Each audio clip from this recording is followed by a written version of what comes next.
Welcome in, episode 162, What's Right with Nick Wright. Please subscribe on YouTube.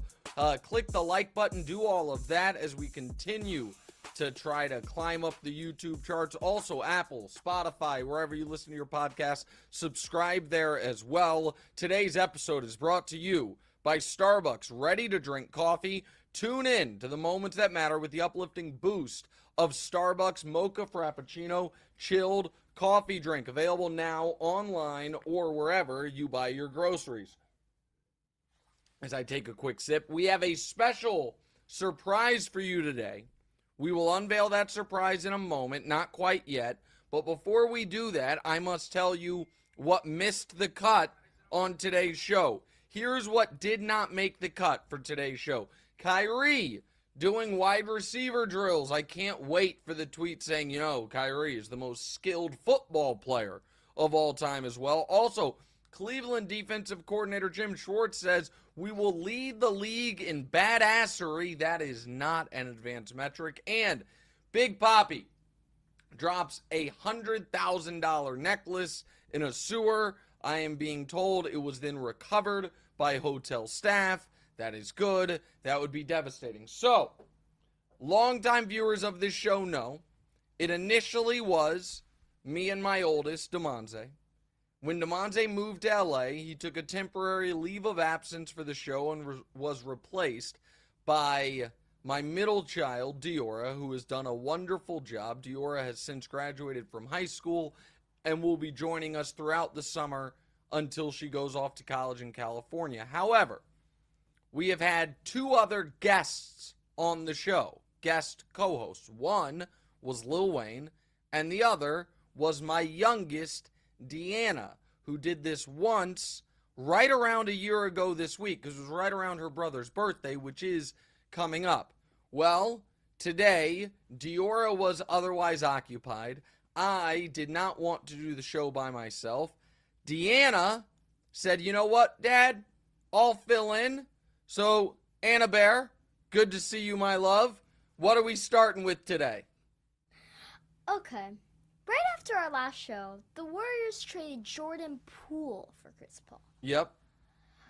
Did Golden State find the fresh start they needed?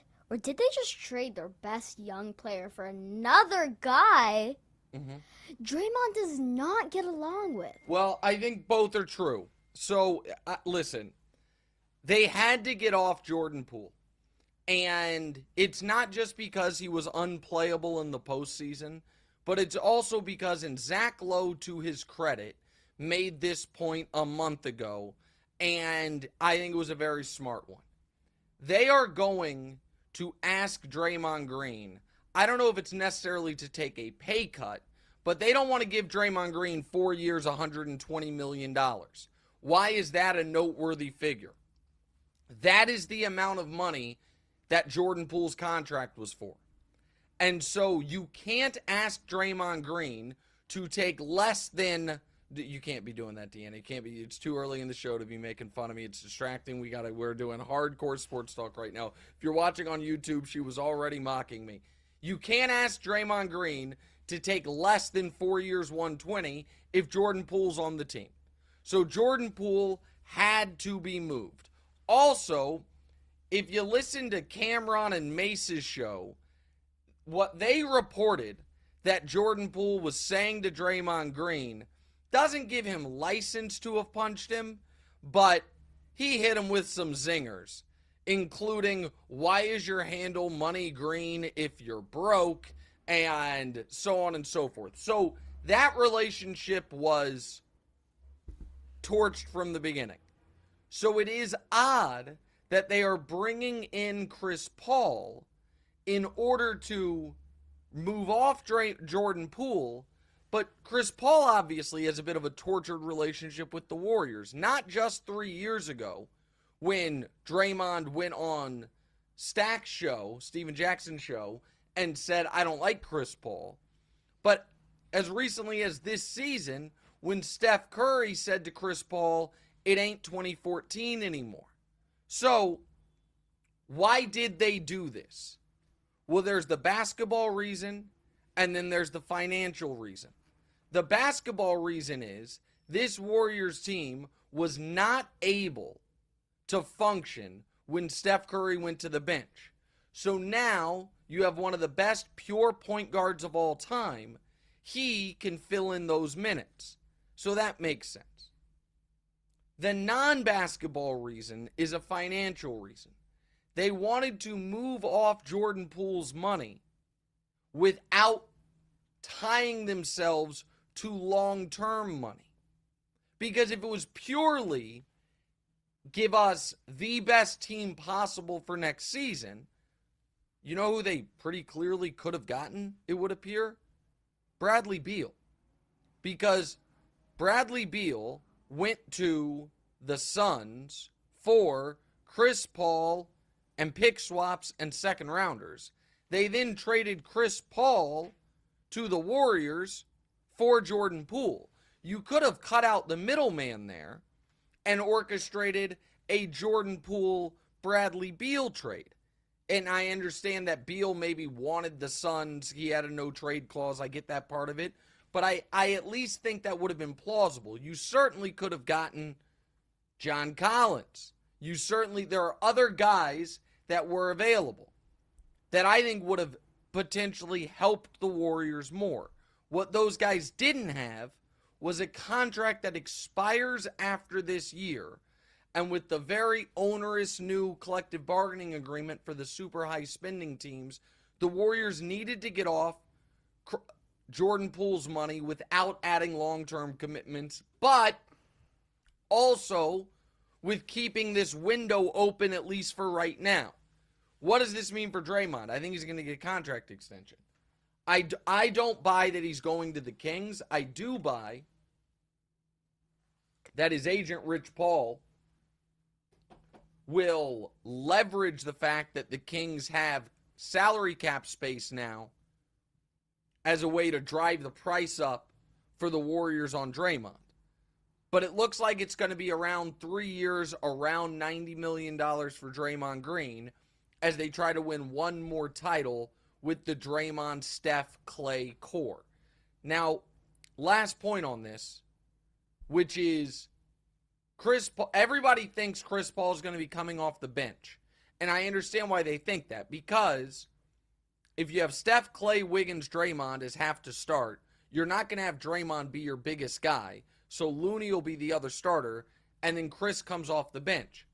Chris Paul started his entire high school career, his entire college career, except for the game he was suspended for the first half for punching Julius Hodge in the groin, and has played 1,363 NBA games. He has started all of them. So we are now asking Chris Paul to come off the bench, to play very limited minutes, which I think is good for him, and to essentially lay down his sword in the Steph rivalry. It's asking a lot of Chris Paul. We'll see how good he is with it. Right now, everyone is saying the right things, but we'll see. Deanna, you have a follow-up? Yeah, fine. Are you sure you're done? Yeah, I'm done. Okay. Go ahead. The follow-up question is, how will it change CP3's legacy if he wins a ring as a sixth man? So, well, here's the thing.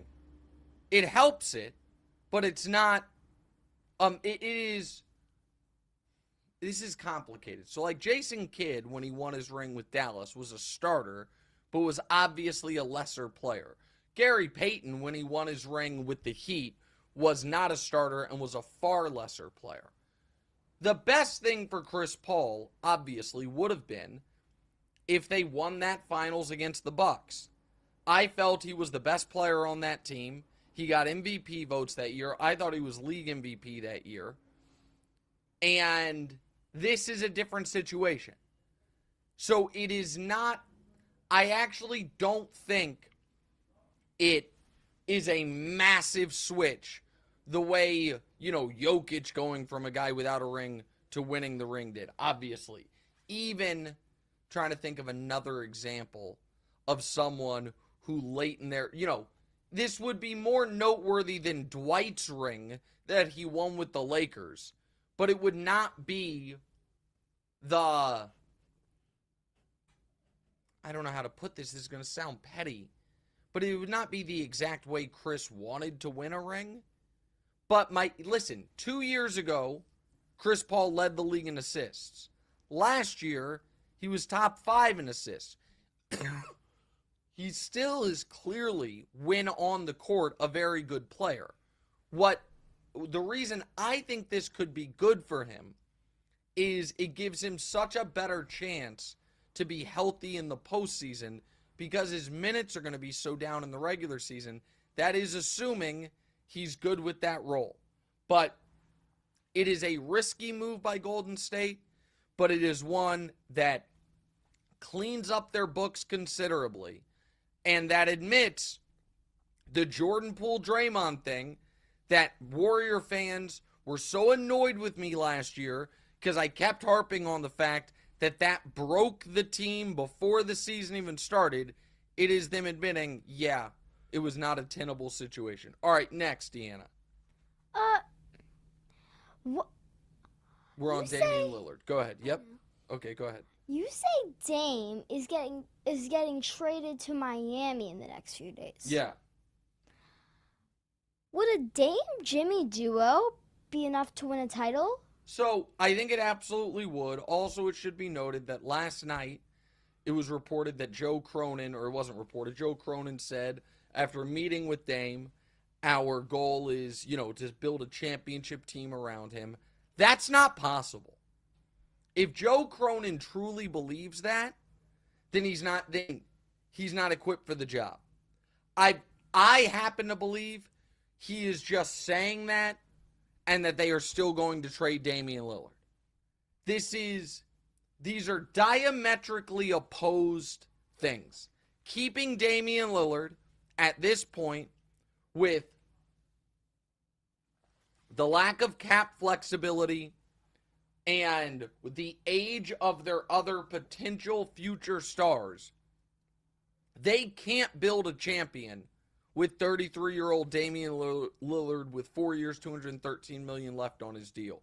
So everyone right now is saying that. I don't think that is actually happening, and I don't think it should take Dame demanding a trade for the Blazers to do the right thing for their franchise. Now, they can try to thread the needle on not knifing Dame in the back and sending him somewhere he doesn't want to be. He has made it clear he would be fine with Miami. Miami can, and I've shown you guys the trade Tyler Hero, Caleb Martin, Nikola Jovic, Jacquez Jr., who they just traded for they just drafted with the 18th overall pick, and 2 future firsts. That's a decent haul for a 6'2", 33-year-old with an average of $52 million a year, or $53 million a year left on his contract for 4 more years. And then you build around Scoot, Shaden Sharp, Simons, I suppose, and those picks and young players. That's what you do. And now, would a Dame-Jimmy duo be enough to win the title? You bet your ass it would be. Sorry, Deanna. A Dame-Jimmy duo, the Miami Heat, since Jimmy got to Miami, lead the NBA in playoff victories. The Miami Heat, since Jimmy got to Miami, lead the NBA in finals appearances. The Miami Heat, since Jimmy got to Miami, lead the NBA in conference finals appearances. They are not miles away. They have been more successful since Jimmy got there than any team in the league other than the 4 teams that won titles. The Lakers, the Warriors, the Bucks, and the Nuggets. And by the way, they have been more consistent than any of those teams. But those teams obviously have been more successful because those teams have won the title. But Damian Lillard is the exact type of player they need. A dead-eye shooter, shot maker, dominant scorer. And the Heat are the exact type of team Dame needs, which a team built of solid defenders that can offset his limitations on that end. It just makes sense. And a trio of Bam, Jimmy, and Dame might not be the most talented trio in basketball, but a trio of those three fit together as well as any trio in the East, and I think any trio in the West outside of the one in Denver, which just won the title with Jokic, Jamal, and I think their third best guy is Aaron Gordon. So, to me, this is a trade that makes sense for Portland, and it makes sense for Dame, and Dame doesn't have a no-trade clause, and because of that, the Portland Trail Blazers need to be the adults in the room and decide that this is what is right for their franchise, and they need to turn the page. And even if Dame is not demanding it, it shouldn't take Dame demanding it for it to be what they do. All right, Deanna, what's next here? Yeah. Go ahead. On TV, Yep. you said the Bills have the most. You're skipping one. Let's do the Wemby one. Oh, Go ahead. Don't worry about it. You said that on TV, Wemby would be a Hall of Famer. Mm-hmm. And everyone thinks you're way too low on him. Yep. Mm-hmm. Is this level of hype going to be good or bad for him? So here's what I find so interesting about where we are with Wemby. Because you're exactly right. I said on TV that I thought he would be an above average number one pick. Yes, you did. Which means he's going to be a Hall of Famer. It means he'll probably win a league MVP. And of all the people talking about him on television, I'm probably the lowest on him. What? That's crazy. That is an expectation. If he becomes a rich man's Anthony Davis, people are going to be disappointed by him. That is unfair. Yes. And I'm not going to freak out about him missing those shots in the warm-ups that everybody saw. And the reason I'm not going to freak out about it is because I already knew he's not a good shooter. And that's where I think the media has done a disservice to the fans. The media has done a disservice to the fans because they have presented him as if he is this 7'5" kid that is a dead-eye shooter. He is not. Now, he has good form, and he shoots well from the free throw line, which gives you optimism. He could become a very good shooter. I'm sorry to interrupt. He's 7'5". Yeah, that's why everybody loves him. What? Yeah, he's 7'5". Who? The Victor Wembanyama, this 19-year-old French kid. That's why he's the number one pick of the draft, and that's why everyone loves him. What's he on? Is he college? Well, no, he's from France. He just got drafted by the Spurs. What team's he on? No, he's going to be on the Spurs, but he didn't play in college. He played in France, San Antonio. So he has some of the building blocks that you feel could make him a good shooter. But 2 years ago for his team, he shot 28% from three, and last year he shot 27% from three. And so this idea that, whoa, he can shoot over everybody. He's always been able to shoot over everybody. He has not been a good range shooter. Now, do I think he'll improve? Of course I think he'll improve. Scoot is not a good range shooter either, and Scoot's a foot plus shorter than him. I get that. But people are not calling Scoot Henderson a guy that's going to be league MVP in 3 years. The greatest prospect in American sports history. And it is, I made this point on the podcast last week. I'm going to make it again. He is receiving more hype than any player we've seen since LeBron. And even though LeBron handled it as well as anyone we've ever seen handle that level of hype, He did. it got to him in those 2011 finals. you could see and feel it crushing him. Oh. And we're setting Wemby up for something similar. And for the fact that I could go on TV and say, I think his rookie year, he'll average 19 points, 8 rebounds, and lead the league in blocks. And people say, I'm too low on him, is all the evidence you need that we've gone crazy on the expectation for this kid. Wilds on TV said he thinks he's going to duplicate Shaq's rookie season. Yeah. I strongly disagree with that. Shaq had a year of college basketball, and Shaq's body was NBA ready. So I'm excited to watch him, but I really hope that we're fair to this kid, because it does not feel to me like we are going to be. And that is going to put a burden on him that is unrealistic. The best guy straight out of college ever, or straight into the league, was Kareem. But Kareem had 4 years at UCLA.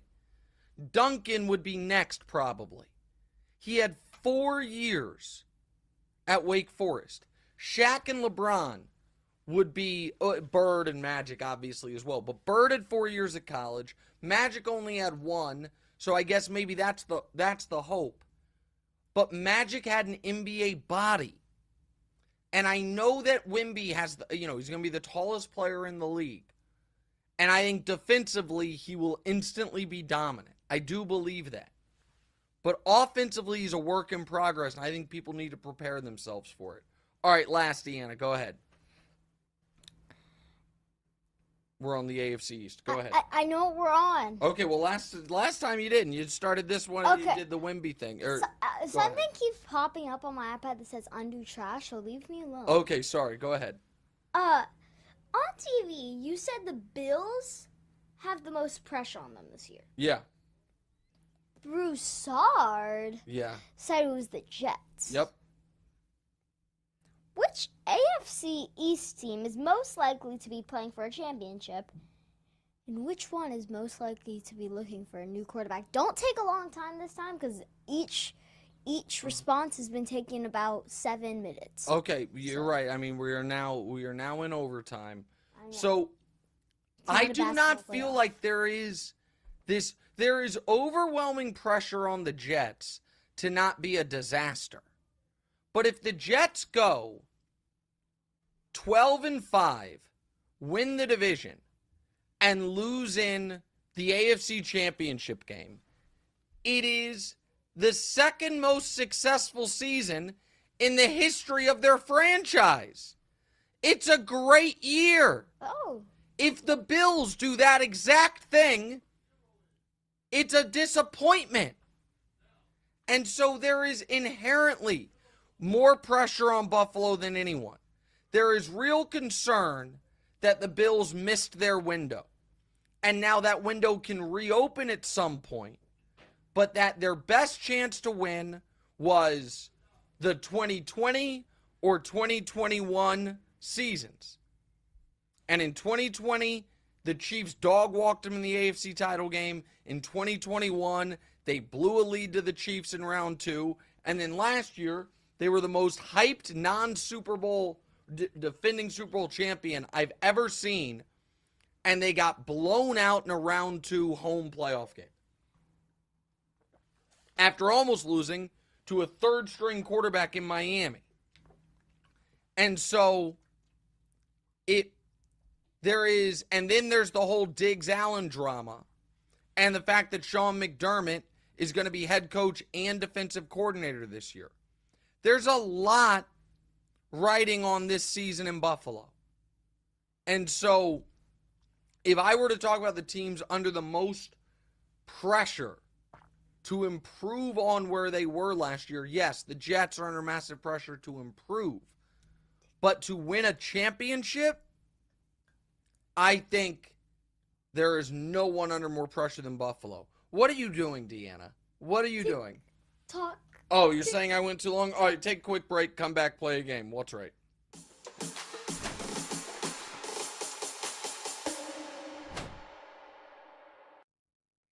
Hey, welcome back in. And guys, let me tell you something. So, my life moves fast, as you guys probably know. I've got 2 shows. I've got kids, some of which or all of which you've gotten to know over the course of the podcast. And some days I'm dragging and I could use a pick-me-up. Starbucks, ready-to-drink coffee, delivers that uplifting boost that helps you tune into the moments that matter wherever you are. Bless you, baby. Bottled Frappuccino chilled coffee drink is inspired by Starbucks cafe favorites and comes in 4 delicious flavors. Mocha, vanilla, caramel, which I'm drinking right now, and coffee flavored, of course. I like to start my day with some type of coffee, especially when I'm recording a new episode of What's Right. My go-to is Starbucks ready-to-drink coffee for that uplifting boost I need to conquer the day. And there's a wide range of Starbucks ready-to-drink coffee drinks, whether you want to grab one of the Starbucks Frappuccino chilled coffee drinks like this one, or a Nitro cold brew. There's so many good choices for whatever mood you're in. Starbucks coffee, ready for right now. Shop the full lineup online or in stores, wherever you buy your groceries. All right, this is episode 162. It's time for a game. Hold on.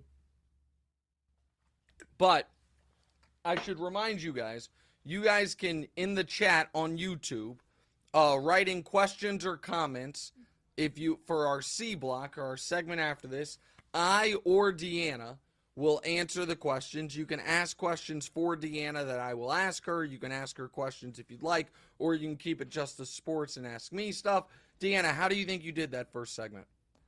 I think I did really good. I think that you have to minimize the talking. Well, that's literally the purpose of this show. No, but you went a lot overtime, and that took a lot of time away from this segment. Well, the show, we can go as long as we want. What? But did it take a lot of time away from this segment, or do you feel it took time away from when you could be talking? No, I didn't say that. But do you feel like you got enough time to talk in that segment, or you should have had a little more? I think I should have had more. You wouldn't let me say anything because when I was trying to say something, you... Yeah, well, because, you're not as... you didn't know who Victor Wembanyama was. So how could you be... You were shocked he was 7'5". Talk. Yeah. So was Sissy. Yeah. Listen, that's fine. I think, Deanna, I'll give you on a scale of 1 to 10, I'll give you an 8.2 for that segment. Pretty good. Okay, you're going to get more embarrassed this saying because you gave me an 8.2. Okay, that's fine. What game are we playing? We are playing Wright-Ins. Okay. Go ahead. Kevin Durant. Look at the screen. It's me as a kid, DeMonze as a teacher. I figured you'd like that. All right, go ahead. What's the question, Deanna? I want everybody to focus on that picture and remember it. Take a screenshot with your phone. Okay, go ahead. Kevin Durant joined a Twitter space over the weekend called Kevin Durant is not top five to debate a bunch of fans. Yep. You're Katie's social media manager. Yeah. Your advice is to... Change nothing. At this point, ever since Durant got rid of the burners and has just fully embraced the fact that he is super online and will argue with randoms and join some joker's Twitter space to argue that he is top 5, I love it. I mean, I think he has become one of the more authentic superstars we have in all of sports. Also, I didn't live tune into this space, but I saw some of the clips that were floating around Twitter. I love the fact that Durant immediately gets these guys to lay down their swords. I love the fact that these guys fold their hands the moment he pushes back on them. Now, can you make a strong argument that KD's not top 5? Of course you can. At this point in his career. Because guys Jokic and Giannis are unquestionably better than him. It's just undeniable. It is hard to argue right now that he is better than Steph. Now we're at 3.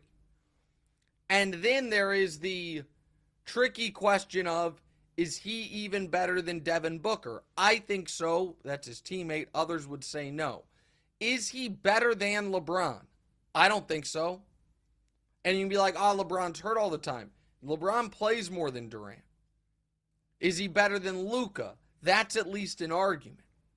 Jason Tatum. Well, the last time they played in the playoff series, Tatum's team swept him.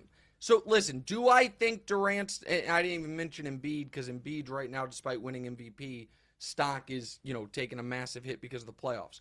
Do I think Durant's top 5? I do, actually. I think currently the 5 guys you would most want in a playoff series are, and I'm not ranking them in order, but the 5 are Jokic, Giannis, Steph, Durant, and LeBron. But you can make an argument he's outside of that group, but these guys were making it, then Durant pushed back on him, and they just immediately were like, okay, Katie, what's up, Deanna? You wanted to say something. You sort of took what I was going to say, but I'm going to... Yeah, go ahead. Sort of finish it. Yeah. The top 5, I agree with you. Yeah. But can I rank them? Yeah, sure. Yeah. I think LeBron is first sometimes. Sure, sometimes, but he can't do it all the time anymore, but go ahead. That's why I said sometimes. Yeah, that's a good... Okay, number 2. Number 2 I would think is either Jokic or Steph. Okay, so that's 2, 3. And then there's Giannis and Durant. And then I think it would be Giannis and then Kevin Durant. I got to say, that's not a bad ranking, Deanna. I think you're underrating Giannis a bit, but that's not a bad ranking. That's pretty good. And I like the fact that I've instilled in you to put LeBron number 1 no matter what. All right, Deanna, what's next? Okay, next, some of the best in college basketball players in college basketball went undrafted. Yeah. Including the National Player of the Year and the Final Four's most outstanding player. To fix college basketball, NCAA must do nothing. Guys, it's okay that these are very... nothing to everything. No, I understand. I said change nothing and then nothing. It's okay that what makes someone a great college basketball player is not necessarily what the NBA is looking for. It's okay that it's different skill sets. And it's okay that a player like Drew Timme can be awesome in college basketball and not looked at as a great future pro. We're used to that in college football. We're used to guys being potentially great college quarterbacks who we don't think are going to be pro quarterbacks at all. I mean, it's 30 years ago, but a guy in Charlie Ward won the Heisman Trophy playing college quarterback and then had to go play basketball because no one in the NFL wanted him to play quarterback. Now, so I don't look at that as the problem with college basketball. The problem with college basketball is, I don't want to say the problem. What I think college basketball needs to figure out is how to make sure the majority of guys who are playing college basketball want to play college basketball and are not simply using it as a vehicle to get to the NBA, and then you can have more teams that stick around together for 2, 3, 4 years. You get to know them, and you can have great college teams once again. The forcing guys to go to college via the one-and-done rule, I think has had the opposite effect that people hoped it would have on the college game, because, yeah, you are getting more talent in the college game, but it's there for such a short period of time. There's no continuity. You can't have long-standing rivalries, all of that stuff. So if we had more Drew Timmes, guys that are not going to be necessarily NBA players at all, but you get to know them over the course of their college career, that would be good for college basketball. But it is not an inherent problem that great college players are not necessarily sought after in the NBA draft. All right, next, Deanna. Next thing is The Dennis Rodman question. Oh, you knew. Sorry, my bad. Go ahead. Dennis Rodman said if Larry Bird played today, he'd be in Europe. And that Jokic is way better than Bird was. Your defense of Rodman is, I'm going to guess nothing, but like... No, my defense of Rodman doesn't know what the hell he's talking about. It's just, it's undeniable how dumb this is, okay? Larry Bird would be able to play in any era. Now, will Jokic one day finish as a higher-ranked player than Bird? I'd say that's very unlikely, but it's not impossible. But Bird came into the league, and his first 9 years in the league was first-team All-NBA. The idea that that guy, now 30 years after he retired, wouldn't be able to play in the league, it just shows a total lack of understanding of Bird's basketball acumen, IQ, passing ability, and one could argue, with the emphasis on three-point shooting, that Bird would be a more dominant offensive player. You can already make the argument Bird's one of the 5 greatest passers of all time. And he came into the league in the 80s, pre-expansion, when the ABA had folded and the NBA was totally stacked. And this is how Bird's first 9 years before his back went out, how he finished in MVP voting. 4th, 2nd, 2nd, 2nd, 1st, 1st, 1st, 3rd, 2nd. That's good. It's unbelievable. So, it's unbelievable. So, his rookie year, he was 4th in MVP voting. His next 6 years, he finished 2nd 3 straight times, and then 1st 3 straight times. And then the next 2 years, finished 3rd and 2nd. You don't need to clap for him, but that's very nice of you. He is one of the best rebounding forwards ever, was the best shooter of his generation, and is one of the best. I think only LeBron's been a better passing forward than him. So, of course he wouldn't be playing in Europe, and of course it's a ridiculous, ridiculous opinion. All right, next.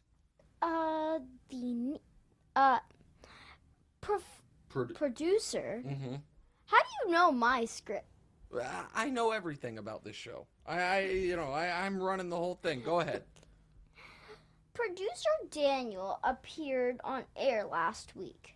Then he was spotted on the subway going the wrong direction by listener Zach Bromfield. Yep. Your relationship with the producer Daniel is that your script on your computer? I don't have a script. I do everything off the top of my head. I'm just following along on your script. But my relationship with producer Daniel is better than ever. And this is an unbelievable story. So if you weren't watching last week's podcast, producer Daniel was in from LA, came on the show, stopped by, and he and I got to meet in person.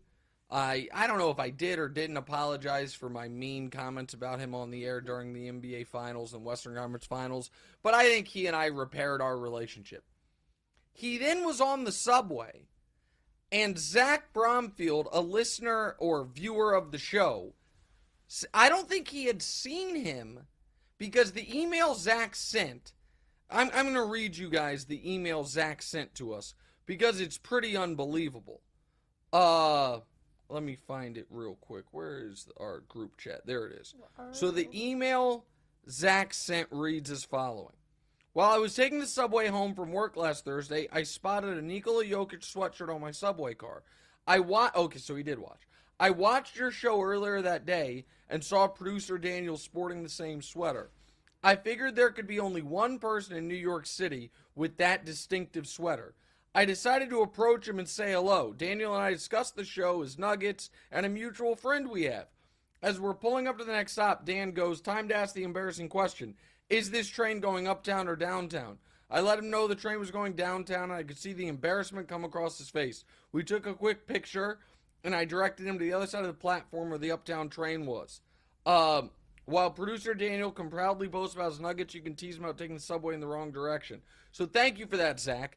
I love the fact that producer Daniel's getting recognized on New York City subways. I also love the fact that Daniel, once he started taking the subway in the right direction, then missed his stop and ended up 40 minutes out of his way. So all of this was a delightful story, and I hope he had a great trip to New York. All right, last one, Deanna. Okay, I'm going to answer this one. Okay, go ahead. You got it? Or is your iPad screwing you up? Oh, it's not opening it? All right, just read it off my computer. It's the last one about DeMonze. I know how to. Okay, go ahead. DeMonze tweeted that he's going to make a criminal amount of money betting on sites this year. But yeah, on betting sites. Betting on sports. Yep. Yeah. In reality, DeMonze will... What's the answer? In your opinion, DeMonze will what? I don't think a criminal amount of money, but I think he will make money and lose money. I think altogether, I think at the beginning of the year, he'll win a lot of money, but then I think around in the middle, he's going to lose a lot. Yeah. But then I think at the end, he's going to win some money. So you think he's going to end up a net winner ahead? Win more than he loses? Win a little bit more than he loses. That would be a huge win. This tweet was about as concerning of any tweet as I've ever seen him send. Him just tweeting randomly in the middle of summer. Can we put it back on the screen? At 10 o'clock at night. Him just, fantasizing about the amount of money he is or isn't going to win. That is not a great sign. Wait, and can I call something out right here? Yeah. Wait, I'm not going to say what I think because it's not like I can't say it because I'm a kid. I can't say it. But I think that night he went to like a party or something. Oh, you think he had a couple drinks? Yeah, that's what I thought. I was gonna say, like, he got drunk and then came home and was like, I'm just gonna tweet this because.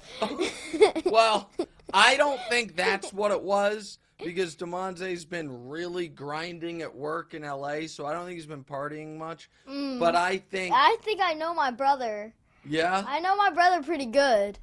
So you think he had a few adult beverages and then was fantasizing about sports betting? I've created a monster. We answer your questions live in the chat. DeMonte is going to call me. He's not going to be happy with you. We do all that next. What's right?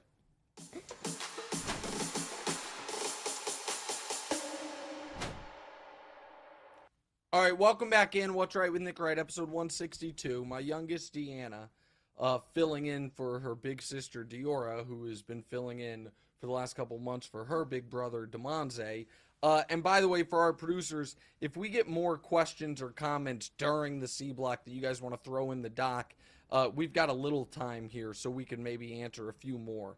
Khabib Goat and Eric Caballero, Deanna, they say, Eric says Deanna's the best co-host you've had. And Khabib says she's by far the best co-host, makes the show far more entertaining. Okay, DeMonze and Diora, if you hear this, this didn't come from me, but I am going to brag about this to Sissy when I get home, when she gets home. Okay. Say that. Sebastian Carrasquillo, apologies if I'm mispronouncing your name, Sebastian, says, Deanna, what's the worst habit your dad has? Well, there's a lot, but it's probably smoking. Wait, no, don't say anything. Okay. Because I've told him to stop many times.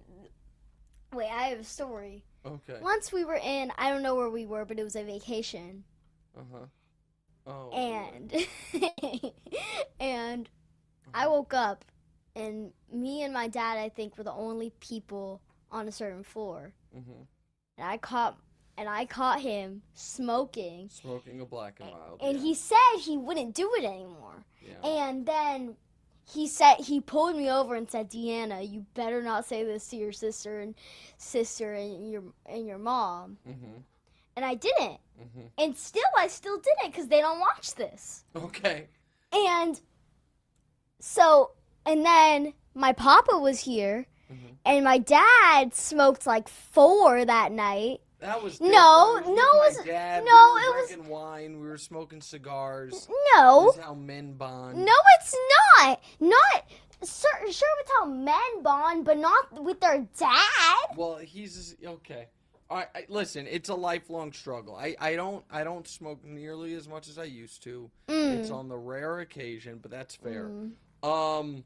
Mark Pasquale asks me, aside from Dame to Miami, what other move could make a team become an instant contender?